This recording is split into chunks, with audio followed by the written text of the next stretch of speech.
আমরা তাহলে আমাদের এই যে ছোট বাবুর ওর মাথাটা দেখলে দেখেন এখানে একটা মনে হচ্ছে যে দুইটা ফোলা না, দুইটা ফোলা না, কিছুদিন ধরে হয়েছে। আচ্ছা, এটা দেখেন হাত দিলে নড়ে চড়ে বেড়াচ্ছে, উপরের অংশটা প্রবর্ধিত হয়ে গেছে বাট ভিতরে একটা নরম অংশ আছে, এবং এইটা শুধু চামড়া স্কিন এবং চামড়ার নিচে, তাছাড়া বাদ বাকি ভিতরের সাথে বোনে কোনো অ্যাটাচমেন্ট নাই। হ্যাঁ, এই যে বাবুর হচ্ছে আমরা যদি স্কাল বোনসটা দেখি দেখেন ওর বোনস টোনস একদম ভালো আছে। হ্যাঁ, এখন যদি দেখি বাবু তোমার এটা একটু দেখাও। হ্যাঁ, এই যে এর মাথার এটাকে আমরা ক্লিনিক্যালি এটাকে আমরা দেখেই যেটা ডায়াগনোসিস করি সেটা হচ্ছে ফাইব্রোলাইপোমা।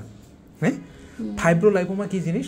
নর্মালি আপনাদেরকে ওই যে ইটা দেখালাম যে চর্বির দলা বের হচ্ছে, এর ভিতরেও চর্বির দলা আছে, কিন্তু চর্বির দলার সাথে ফাইব্রাস টিস্যু, যেমন আমাদের সুতা এরকম যেরকম ফাইব্রাস টিস্যু না, ওই রকম একটু কিছু টিস্যু এখানে আছে। হ্যাঁ, এখন এইটা, হ্যাঁ এখন এটা আপনি যদি হচ্ছে এইটার সম্পর্কে বলি যে এটা একদম নন ক্যান্সারাস মা, এটা নিয়ে ভয়ের কোনো কিছু নাই, এটা নন ক্যান্সারাস। এখন যেটা গুরুত্বপূর্ণ বিষয় যে কেন আমাদের চিকিৎসা করতে হবে, হ্যাঁ এটা চিকিৎসা করতে হবে কারণ এটা যেহেতু বড় হইতে থাকবে বাবা, এটা কসমেটিক্যালি দেখতে খারাপ লাগবে, ওর দৈনন্দিন জীবনের যে কর্মকাণ্ড যেমন চুল কাটা থেকে শুরু করে এগুলো করতে ওর কষ্ট হবে। হ্যাঁ, তারপরে কি এই যে কোনো লাইপোমা থেকে এখান থেকে ক্যান্সারের ঝুঁকি আছে কিন্তু খুব কম, কিন্তু ওই যে কম কার হবে এটা তো আমরা বুঝি না।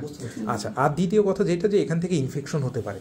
হ্যাঁ, ইনফেকশন হতে পারে, তো এইগুলো হচ্ছে লাইপোমার কমপ্লিকেশন, এবং এটা আপনার আস্তে আস্তে আরও বড় হবে বাবা। এই জন্য যত আর্লি স্টেজে আমরা সার্জারি করে দেবো একদম নর্মাল হয়ে যাবে। সার্জারির মূলই যে পুরো টিস্যুটা একদম বের করে ফেলতে হবে, না হলে ওটা আবার হবে। হ্যাঁ।